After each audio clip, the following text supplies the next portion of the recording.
бүтээгдэхүүндэд үзэгчтэй, охид бүсгүүчүүд, ээжүүд, эзэгтэй нар гэд бүх ил насны эмэгтэйчүүдэд зориулан бэлтгэдэг Silent Теле сэтгүүлийн маань энэ үеийн дугаар эхлэхэд бэлэн болоод байна. Нэвтрүүлэг маань уламжлал ёсороо Women's Fashion болонгаа өргөн барихад бэлэн болоод байна. Тэгэхээр бүсгүүчүүд бидний гадаад төрхийг илтгэж байдаг зүйл бол мэдээж хэрэг хувцас. За тэгээд дагалдах зүйлсүүд гэхээр цүнх, гутал, малгай гэд хооронд нь хослуулаад өмсдөг зүйлүүд маш олон байдаг шүү дээ. Тэгэхээр энэ удаагийнхаа дугаартаа үзэгч бүсгүүчүүдтэй тансаг зэрэглэлийн бүтээгдэхүүнийг үйлдвэрлэдэг брэнд болох LV-гийн 2012 оны нүүлийн тансаг зэрэглэлийн гутал болон малгай цүнхний хослолуудын коллекцаас танилцуулахад бэлэн болоод байна.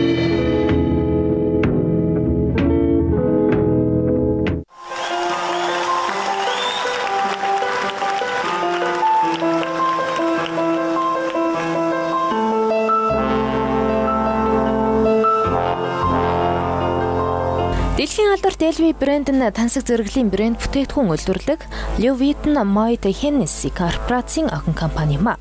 Тансагч нартай арьсан эдлэлийн бэлэг тэмдэг хэмээн нэрлэгддэг уг брендийг анх 1854 онд Францын Парис хотод Louis Vuitton байгуулсан гэдэг.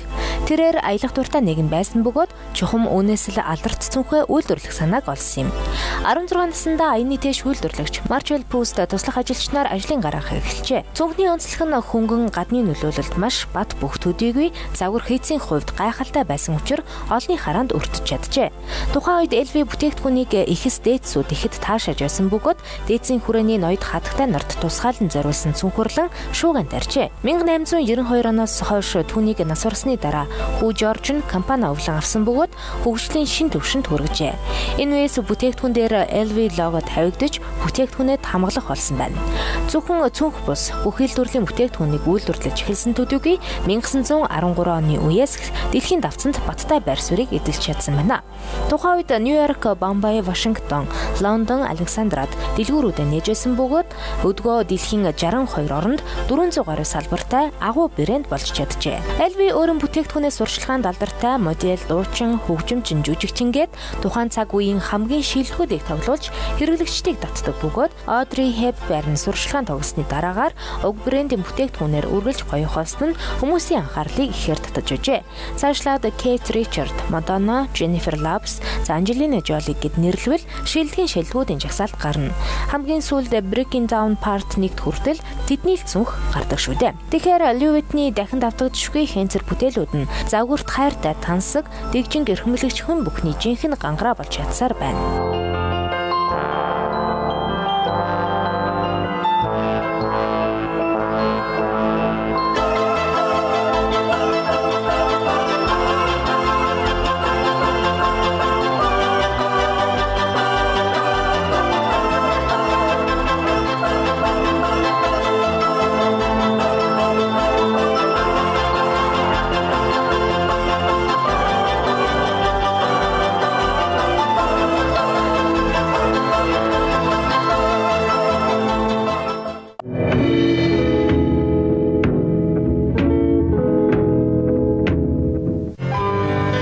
Бусдыг даган дуурайх хэрэггүй.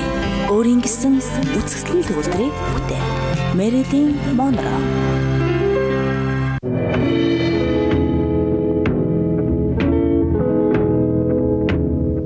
Silent Теле сэтгүүл маань үзэгч та бүхэндээ хүргэх зөвлөгөөнийхөө булангаар үргэлжлэн хүрч байна. Тэгэхээр анх удаага үдшилтэд явах гэж байгаа. Шинэ жилийнхаа үдшилтийг Тэсэн ядан хүлээж байгаа. Анх удаа өндөр өсгийдийг өмсөх гэж байгаа. Октооддаа дараах зөвлөгөө зориулж байгаа юм шүү. Тэгэхээр зөвхөн октоод ч гэлтгүй бүх насны эмэгтэйчүүд маань өндөр өсгийтэй түүфлээр гангардаг учраас дараах зөвлөгөө бүгдээрэнд нь хэрэг болно гэдэгт итгэлтэй байна.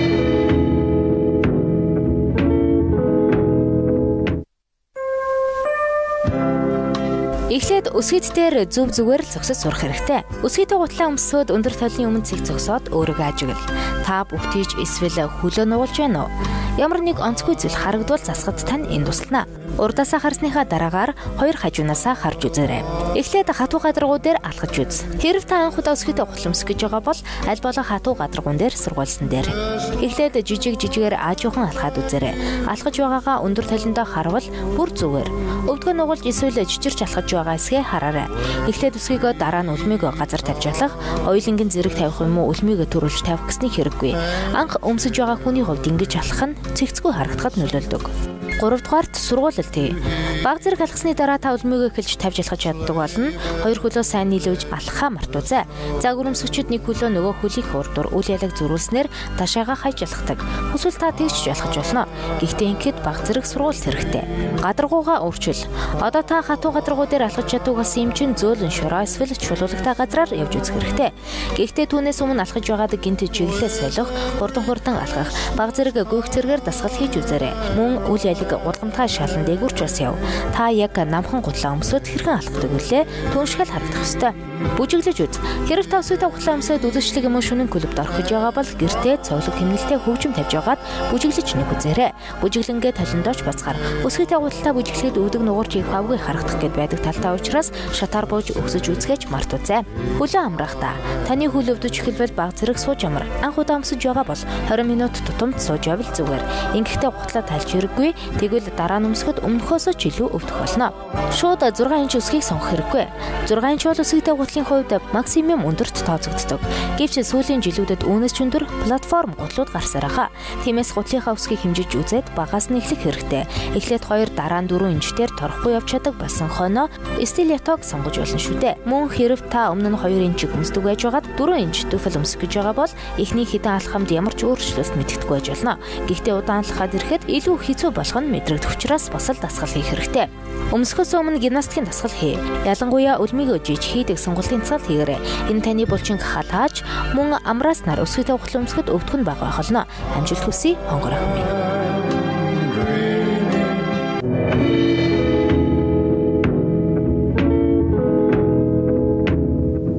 Гоо зүйн судлагдхууны хамгийн гол асуулт нь гоо сайхны тухай ойлголт байдаг. Тэгэхээр үзэгч бүсгүүчүүд маань бүсгүй хүн нэг л амьдрна. Амьдралынхаа туршид өөртөө таалагдаж амьдрах ёстой гэсэн үгийг бас сонсож байсан байж магадгүй маань сэлэн нэвтрүүлгийн маань хамт олон үзэгч бүсгүүчүүдийнхээ өмнөөс хийж байгаа гоо сайхны эрэл хайгуул маань үргэлжилсээр байгаа. Ингээд үзэгч бүсгүүчүүдтэй зориулж байгаа гоо үзэсгэлэнт бүсгүүтэй болондоо анхаарлаа хандуулна.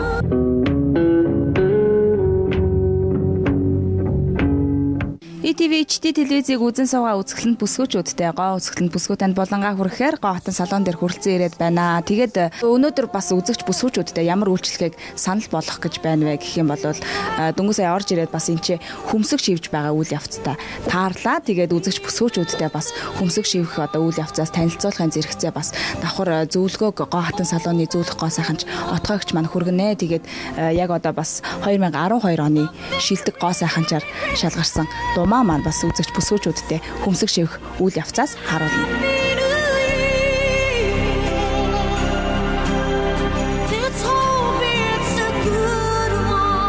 Тэгэхээр 2012 оны одоо ихэнх тохиолдолд бол хүмүүсийн гол сонгож байгаа хэлбэр нь энгийн тайван харагдахаар одоо өөрийнхөө хөмсгний үндсэн ургалтыг бол дагуулж шивж байна. Жишээ нь одоо энэ зургуудаар бүгдээрээ харахад ердөө одоо өөрийнхөө дандаа үндсэн хөмсгөө одоо ингэ дагаж шивсэн байна. Хөмсгний загварууд нь ч гэсэн жил жилдээ өөрчлөгдөг байх нэ.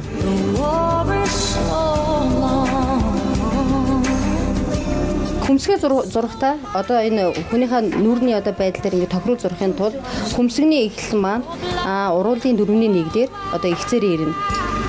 Хөмсгний маань төгсгөл нь болохоор уруулын одоо гол дээр ингээд игналж ирсэн байна.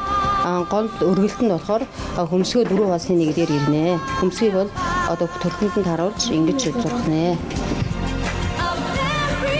За эхлээд тухайн хүнийхээ хөмсгийг шивэхдээ стил, имиж, тэгээд царайных нь одоо өнгө төрөх одоо энэ хүний сонирхлыг одоо гол нь ярилцж хөмсгийнхаа загварыг сонгож гаргана.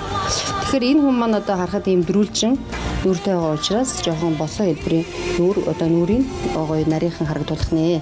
Тухайн хүн маань баг хөмсгийн үндсэндээ одоо өөрийнх нь ургалт нь өөрийнх нь одоо төрхөнд нь тохирсон байгаа учраас ургалтын дагуулад одоо нэгдлийн зураг байна тийм ээ.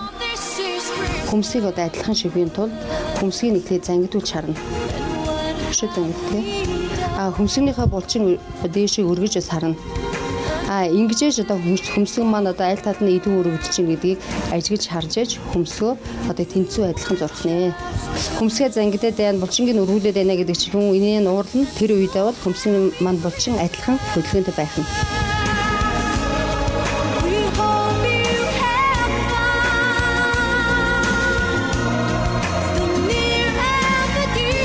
За Хөмсгний бол бихний өнгийг сонгохдоо одоо хүний үсний будаг олон өнгийн кодтой байдгийн адил хөмсгний маань бихчихсэн олон өнгийн кодтой байх нэ. Жишээ нь одоо үсний бор будаг маань 6-7 өнгийн кодтой байдаг бол хөмсгний бих маань өдөр бас 4-6 өнгийн кодтой байх нэ. Нэг удаагийн зүү, хошуу, бэли, бихний сав, маска зүүсэн байна. Хүндрүүлэгчтэй учраа маш их өдөр хөнгөн дар шивгддэг. Тэр хүчтэй дар шивэх юм бол цус гарч өнгө нь хувирдаг. Өнгө хувирах шалтгаан нь нэгдүгээрт бихээ буруу сонгох, хоёрдугаар чанга дарж цус гаргах, гуравдугаар хуучин саарал хар улаан өнгийн хөмсгөн дээр арилгахгүй шууд шийхэд өнгө хувирна. Мөн шивж байгаа шивээсчний туршлага ур чадвараас бас гол нь шалтгааллах нэ. Шивээсийг бас арилгахад шууд шивж болно. Арилгангуудаа шууд шивж болох нь шүү тийм ээ. Арилгахтаа бол мэдээ алдуулагч түрхээд 10-15 минут мэдээ алдуулаад их зөөлөн одоо лазераар явах нь маш их хүчийг багаар явна гэсэн үг. Хүчийг багаар явж байгаа учраас нь бол арьсаа гэмтээхгүй эргээд одоо шивэхэд цус гарахгүйгээр тэгж одоо хөмсгөө арилгах нэ. За энэ аппаратын маань одоо зүүн 1 3 5 7 гэсэн багцлсан зүүнүүд бол байна. Бас 1 3 5 7 гэсэн шулуун зүү байдаг. Ихэнх тохиолдолд 3 5-та одоо хошуутай зүүгээр нь хөмсөг уруудын хүрээг шивнэ. Цоврсан 3 5 7 гэсэн зүүгээр уруудын контур юм уу нүдний контурыг шивнэ. Энэ аппарат нь бол одоо хүндрүүлэгчтэй учраа их одоо хүндээ шивж явах үедээ ямар нэгэн цус гарахгүй, өвдөхгүй, тав үүсэхгүй одоо энэ шивдэж байна. За ингээд арчиж байхад бол ямар нэгэн улаалт өгөхгүй, шүүс гараагүй, цус гараагүй байна. Энэ бол одоо өнгө хувирахгүй гол шалтгаан нь. Шивэхийн өмнөөс мэдээ алдуулах бас тос маань 9.6%-тэй. Тэгээ тосоо төрөхөөс гадна дээр нь скотчийг нааж өгөөд арьсандаа бол сайн шингэж тухайн өндөө өвдөлт нь бүр мэдрэхдэггүй байх нь. За энэ шивж байгаа технологи маань одоо үстэй мэт шивээсийн дараа үеийн шивээс энэ гол нь одоо шивсний дараа арьсын цаанаа одоо харагддагаараа илүү давуу талтай.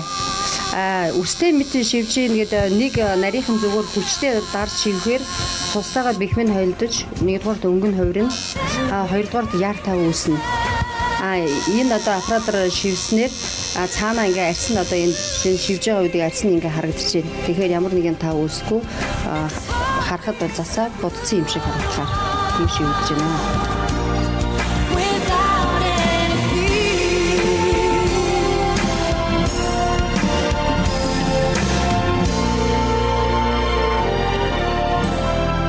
За энэ зурган дээр бүгдээрээ харъя. Энэ хүний хөмсөг бол хоёр янзаар шивж харуулсан байна. Одоо энд үстэй мэт зурж шивж. Энэ болохоор нөгөө одоо хамгийн сүүлийн педалтай хүндрүүлэгчтэй задгаа шивээсийг хийсэн байна. Энэ хоёрыг ингээ харьцуулаад ингээ харахад энэ үстэй мэт шивсэн шивээс нь энэ хүн маань өөрөө бол өсгөн хүн байна л да. Тийм учраас шууд би шивсэн гэдэг нь илт мэдрэгдэж байна. Энд болохоор задгаа шивээсээ шивсэн учраас хөмсгнийхаа цаана үс нь харагдаад засаа будсан мэт бол харагдаж байна. Энэ одоо хамгийн сүүлийн үеийн одоо үстэй мэт шивээсийн дараа үеийн шивээсэн юм аа.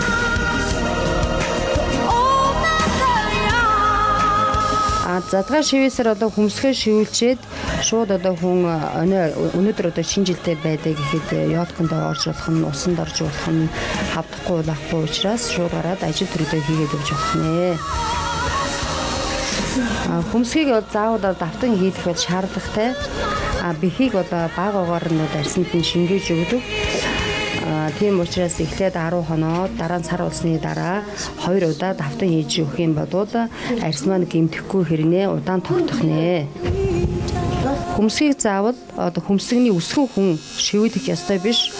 Өөрөө хөмсг нь үсрэхэг байвал хэлбэр гаргаж байнгын цэгцтэй гоё харагддаг.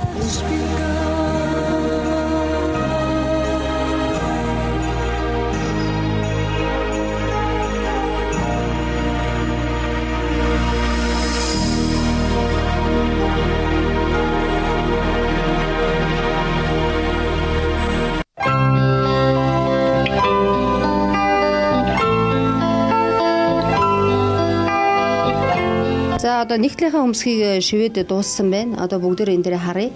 Одоо ингээд сөргүүлээд харахад цаад арьсанд бол харагдаад нөгөө багцлсан зүүнний гол учир нь одоо эндээ байна. Яагаад гэвэл нэг зүгээр шивбэл бив битүү харагддаг. Багцлсан зүгээр шивж байгаа учраас цаана арьс нь харагдж байгаа. Арьс нь харагдахаараа одоо өөр юм шиг харагдаж байна гэж яригдж байгаа. Холоос харахаар зур засаа ботсон юм шиг.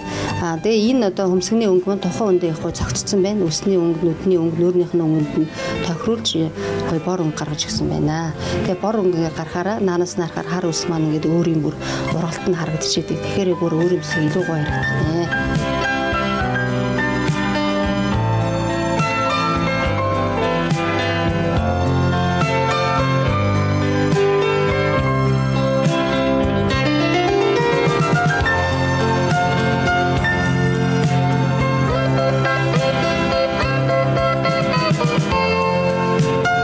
Тэгээд өнөөдөр бүсгүүчүүдтэй зориулж үзүүлсэн үйлчилгээ маань дөнгөж сая дууслаа. Тэгээд би бас хажуунаас нь бодтойгоор ингээ хараа сууж исэн хүний хувьд гэх юм бол яг одоо өөрийн хүмсэг шиг харагддаг юм байна. Тэгээд бас цаг хугацаа өнгөрөх тусам улам одоо бас өөрийн мэд натурал өнгийг одоо харагдуулж байдаг. Тэгээд яг өстэй юм шигээр шивэгдэж харагдсан байгааг бас үзэгч бүсгүүчүүд маань анзаарсан баха. Дараагийн дугаар дээр гэх юм бол одоо Гоатан салон дээр маань хийгдэж байгаа бас одоо нүдний зохины контур болон бас уруулын шивээс гэх мэт шивээсүүдийг танилцуулах болно. Тэгээд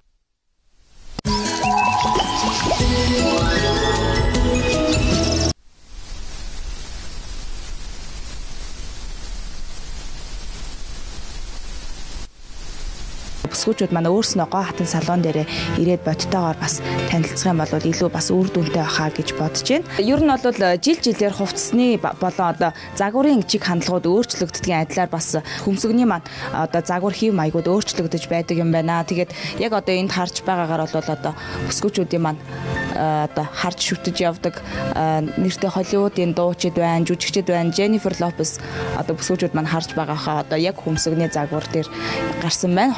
2012 оны загвар. Хөмсөгч гэсэн одоо цаг үеэ дагсан загвартай байдаг юм байна шүү. Тэгээд Гоатан салон дээр ирээд энэхүү үйлчлэгийг авах боломжийг Гоатан салон маань олгож байна. За тэгээд булангийнхаа төгсгөлд үзэгч бүсгүүчүүдэд хандан хэлэхэд Гоатан салоны брэнд үг болсон. Одоо унтаж байхдаач гоё, өглөөс ирээд албан ажилдаа яарад гүйсэнч гоё, албан ажил томилтонд явахдаа ч одоо гоё байхыг хүсэх юм бол Гоатан салон дээр ирээд одоо отгоогчийг зорин уулзаарай гэж хэлмээр байна.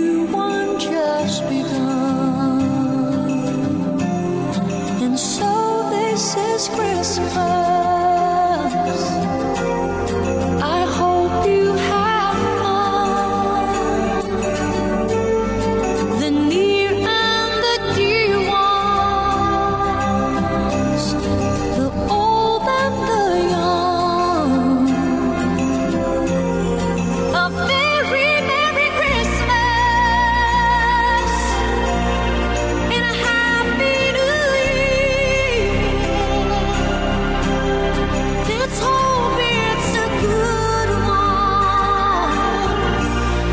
without any fear.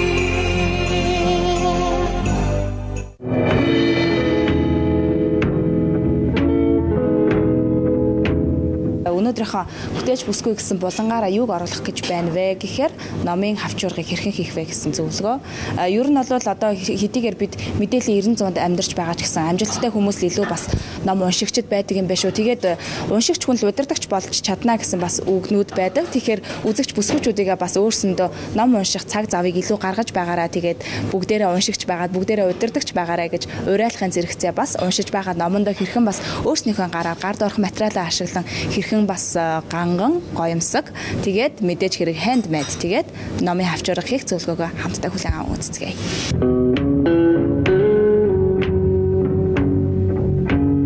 За өнөөдөр маань бүтээлч бүсгүй гэсэн булан маань эхлэхэд бэлэн болоод байна. Тэгэхээр өнөөдөр үзэгч бүтээлч бүсгүйчүүдтэй бас санал болгохоор бэлдсэн зүйл маань гэх юм бол өөрснийхөө одоо өөрсөндөө байгаа гарын дорх материалаараа хэрхэн бас гоёмсог хавчуургыг номын хавчуургыг хийж болох вэ гэсэн зөвлөгөөг бүсгүйчүүдтэй хүргэхээр бэлдсэн. За тэгээд хавчуурга хийхэд маань хэрэглэгдэх зүйлсүүдийг үзэгчдэд танилцуулъя гэж бодож байна. Эхний маань зүйл гэх юм бол бидэнд одоо хин нэгнээс ирсэн мэдчилгээний тогтоонууд одоо маш олон байдаг шүү дээ. Дараа нь бас хэрэглэгдэхгүй гэрт энд тэнд байж л байдаг. Тэгээд тогтуугаа хэрэглэнэ. Эсвэл бас бор цаасаар хийсэн цаасан уутнууд байдаг. Тэгээд тэр уутнуудаа хэрэглэж болох юм шүү гэдгийг хэлмээр байна.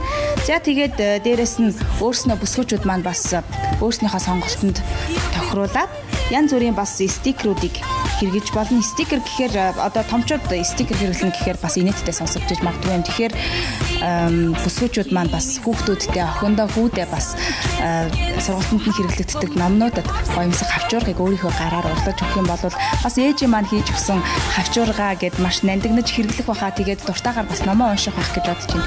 За тэгээд өнөөдрийнхөө номны хавчуургаа хийж эхлэе гэж бодож байна. За хамгийн ихний алхам гэх юм бол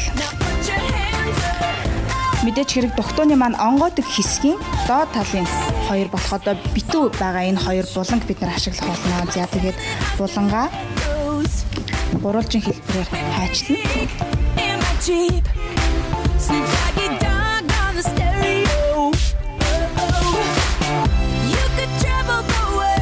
За тэгээд эхнийхээ хавчуургыг өнгийн цасаар чимэглэе гэж бодож байна. Хавчуурганы маань хэмжээнээс үл ялэг жижигхэн байж болно. Тэгэх юм бол хажуугаар нь бас хавчуурганы маань үндсэн өнгө нь бас цохуугаад илүү бас гоё харагдах юм шиг санагдлаа.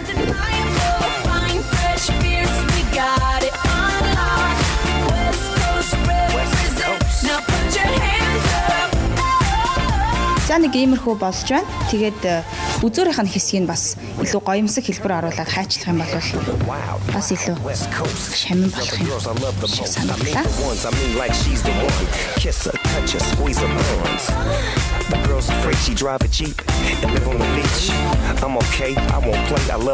Тэгээд одоо номондоо бас хавчуулж бүсгүүчүүдтэй харуулъя гэж бодож байна.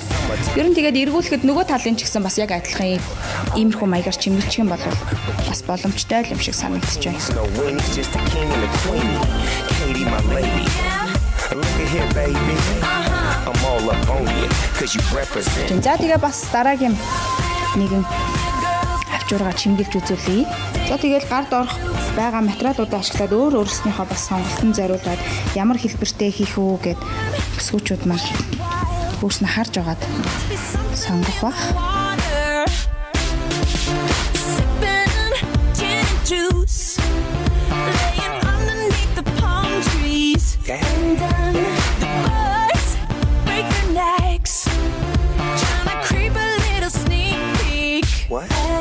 Хэрвээ хүүгүүд байх юм бол стикерийн зураг нь бас Batman-ы ч юм уу зурагтай.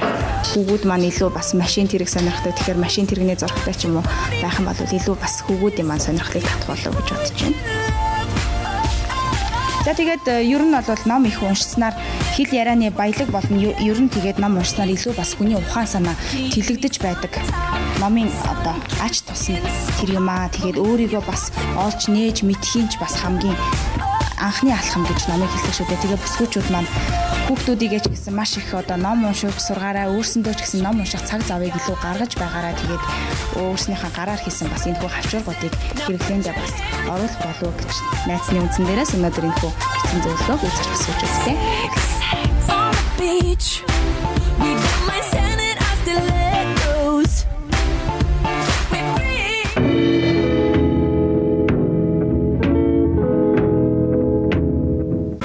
Бүсгүүчүүд маань дэлхийн бусад орны эмэгтэйчүүдтэй харьцуулахад үг яриа цэгцтэй, үнэн шударгыг эрхэмлсэн, ичиж эмээхээ сайтар ухаарсан гэд эмэгтэй хүний ёс заншлыг сайтар дагсаар ирсэн билээ.